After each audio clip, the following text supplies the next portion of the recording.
Gylfi, fenguð ekki bara svona allt út úr þessu nánast sem þið vildu? Jú, ég held að þetta var mjög fínt, góð bara æfing fyrir okkur og gott að fá, ég sagði viðtalaðan, gott að hlaupa í 90 mínútur. Engin meiðsli, þannig að ég held að þetta bara er fínt. Og prófa hluti eins og að pressa liðið og halda bolta, þetta eru hlutir sem geta komið upp í Fraklandi? Algjörlega, þetta er æfingarleikur, þannig að við getum æft nokkur hluti eins og að við varum manni færri. Reyndar gerum það ekki, en ef við varum einu marki undir og þyrftum kannski mark og síðan vorum við að reyna að verjast þegar við varum kannski í góðri stöðu og þyrftum að halda henni. En jú, við náum að gera þá hluti og erum heldur bara sátt með hvernig það gekk. Það býst nú alveg við því að þessi fullir sjálfstraust að fara á EM, en gott að fá svona stóran sigur og gott búst fyrir Frakkland.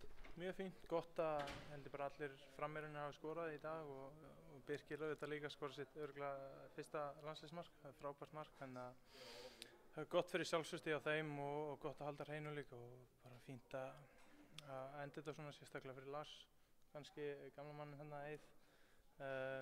Fínt fyrir það og gott að kveðja Lars almennilega. Svo kannski svona móttökurnar sem Eiður fékk þegar hann kemur inn og þegar hann skorar, hversu gaman að spila með hann?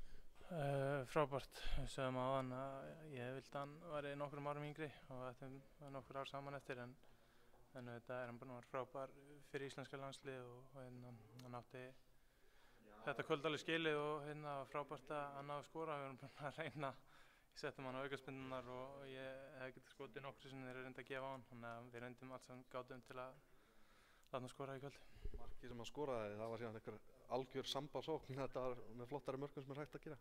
Já, bara gott spil, hann gaf þetta á mig og ég náði að flikka honum á Theodor Elmar held ég og hann laði hann aftur á Eið, þannig að þetta var bara mjög góð sókn og þótt að kannski verið erfitt að spila á þessum velli, hann var svolítið skoppandi boltinn en við gerum þetta vel og segja bara frábæra undir á kvöldinu og hann náði að skora. Menn tala oft það að Eiður hann kemur inn með reynslu, skiluru, þekkingu og allt þetta, en maður sér það líka eins og í kvöld, hann er ennþá með ótrúlega mikið gæði sem að þetta munar fyrir liðið.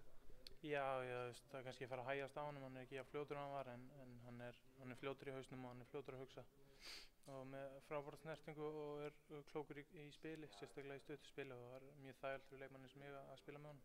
Núna styttist heldur betur í þetta, er spennan farin að kikka inn? Ekki alveg, við förum í fyrramáli að kannski svona áttum að segja á því að þetta er að fara að byrja, en ég verður örugglega ekki spenntur fyrir kvöldi fyrir fyrsta leik. Þið talaðu að það væri fínt að koma svona snemma út til Frakklands til að bara ná að melta hversu stórt þetta er? Algjörlega, bara þægilegt líka fyrir okkur sem leikmenn að venjast hitanum. Þeir sögðu okkur reyndar að þetta var rigning, slæmt veður fyrstu dagana, en það var frábært að það var góður hiti og við fengum að æfa í erfiðum aðstæðum. Það verður gott fyrir okkur upp á bara aðlagast í, en það er gott að komast bara snemma til Annesí og byrja að æfa þar og vera svona vanið því að vera hann í Frakklandi. Finnst ykkur alveg vera svona eins undirbúnir og þið gætu orðið fyrir þetta verkefni? Já, ég held að undirbúningurinn er búinn að ganga vel upp. Eins og sagði, Kolli, Aron voru tæpir, eru fínir núna. Kolli skila örugglega hvað spila hann lengi? 80 mínútur, það er fínt. Kári tók enga sénsa, hann er búinn að vera eitthvað slappur. Hannes fekk smá hvíld, kominn tilbaka að spila 90 í dag, þannig að ég held að bara hollurningin á hópnum er bara mjög góð.